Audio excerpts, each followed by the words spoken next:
Hey, hi everyone. Welcome to another video. So today we are going to discuss about hedge fund structures in India. So how a hedge fund is structured in India, and one of the structure of hedge fund is trust. How this trust structure can help tax reduction for hedge funds in India, and how hedge funds generally go about reducing taxes and transaction costs associated with trading and investing because yeah, taxes and transaction costs form a huge amount when trading is involved. So, but yeah, hedge funds trade at a very large scale and they trade with large amount. But still, what is the tax optimization that they do and how they optimize the transaction costs is what we are going to discuss today. Focus would be on India today. We delve deeper into how the U.S. Funds structure themselves later. So, legal structures for hedge fund in India is under SEBI's Alternate Investment Fund Regulation Act 2012. Category 3 AFs, which are alternative investment funds, are called hedge funds, and they can be structured in three ways. One is private trusts you can form, and you can form a limited liability partnership. This is a most sort of the structure in USA, LLP. But in India, private trust is the most sort of the one. Then you can also form companies. So three structures are there to form a hedge fund. One is a private trust, one is a limited liability partnership, and one is a company. But trust is the most favored format in India due to the flexibility, ease of setup, and confidentiality. Whereas in US, the LLP is the most favored format. Okay, so why trust structure only and tax pass-throughs matter? Okay, so benefits of having a trust structure is tax pass-through can be done. So unlike limited liability partnerships or companies, private determinate trust. Okay, so determinate trust is one which has clear beneficiaries. Okay, so that is what a determinate trust is, and it's a private determinate trust. So this trust, there is a private indeterminate trust also, but when we talk about private determinate trust, it has clear beneficiaries that can pass income directly to investors, avoiding fund level taxation. So fund level taxation could be totally avoided.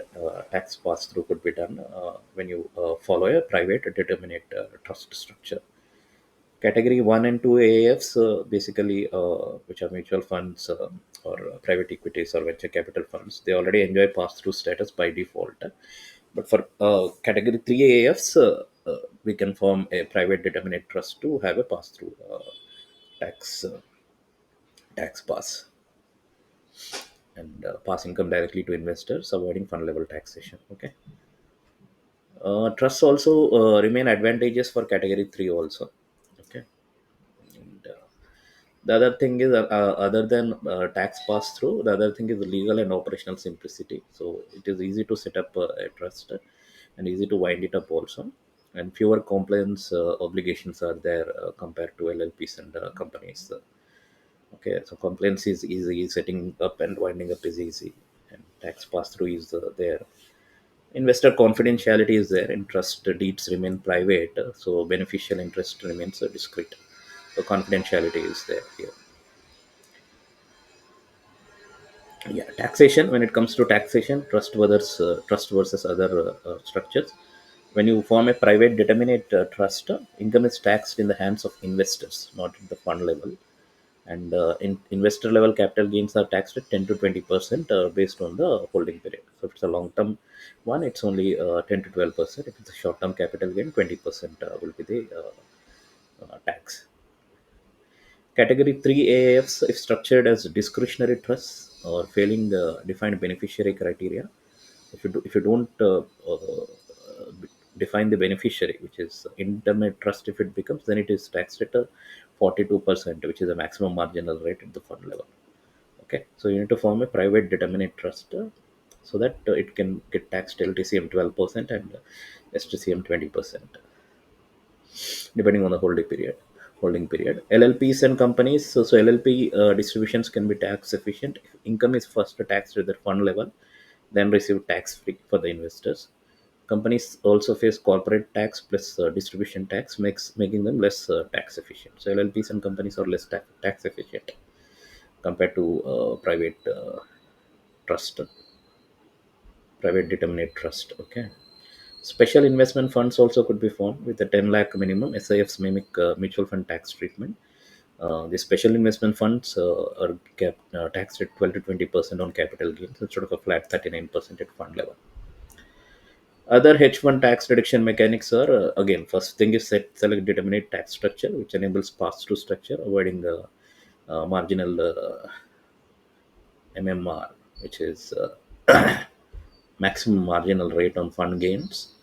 Use SIFs for retail exposure. So SIFs, special investment funds, sub 1 crore, provide equity fund style taxation for long short strategies. Master feeder and offshore structuring.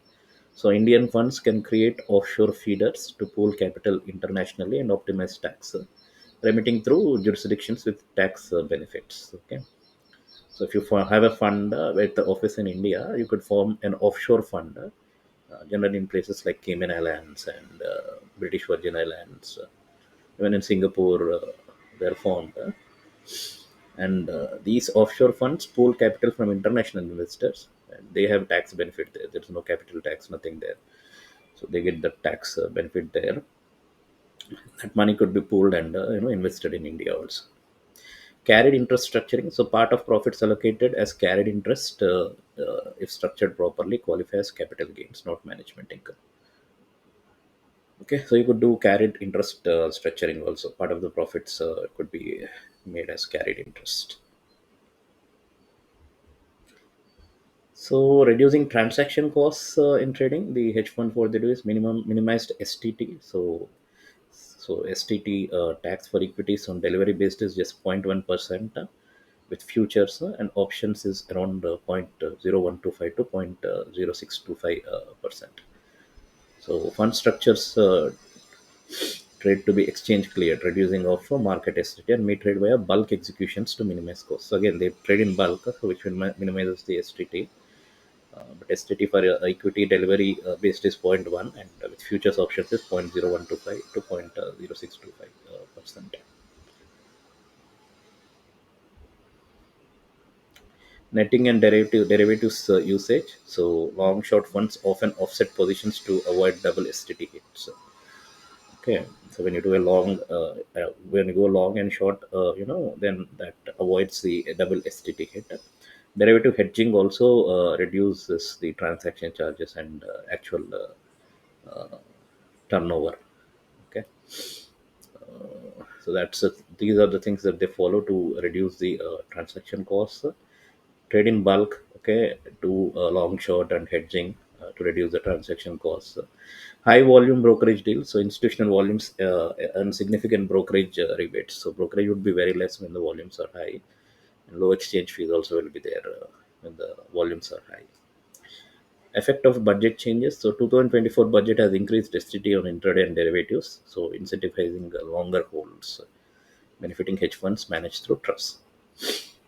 So yeah, if you're taking a long-term position and not doing the frequent intraday positions, then STT is less on those long-term trades compared to intraday and derivatives trades. STT has increased for the short-term intraday and derivative trades. So yeah, if you basically do long-term investing, the transaction costs, the brokerage costs, if you do it in a volume, they're pretty much less. And even if you do intraday, if you're doing in bulk, these costs will get reduced. All this STT and everything will get reduced. So summary is fund structures and in optimizing the tax and the transaction cost. Fund structure in India is determinate trust is the strategy. So investor level gains are only taxed, no MMR there. And for retail access, SIF model can be formed, small ticket size, but benefit from mutual fund tax. You could do, if you want global capital flow to be there, yeah, to minimize the fund level tax, put a determinate tax and pass on the taxes to the investors. If you want retailers money access SIF model, you could put, and then benefit from mutual fund tax. If you want global capital, then put a master feeder offshore. Then tax based on tax treaties, the tax could be reduced. Transaction cost saving is exchange cleared rates and basically do bulk trading. Maximize net returns, carried interest you can put as capital gain. So this is the trust-based structure of hedge funds in India, and how tax optimization is done in India, and yeah, how transaction costs are reduced in India by hedge funds. So key takeaways are trust-based structure is the best to avoid fund-level MMR and ensure investor-level capital gains taxation. SAFs are emerging as retail accessible alternatives with favorable tax treatment. Offshore feeders help attract capital, foreign capital with treaty advantages. And exchange structure and turnover planning significantly reduces the STT and brokerage costs. That's it for today, guys. Thanks everyone for joining the call. Have a nice day. Bye.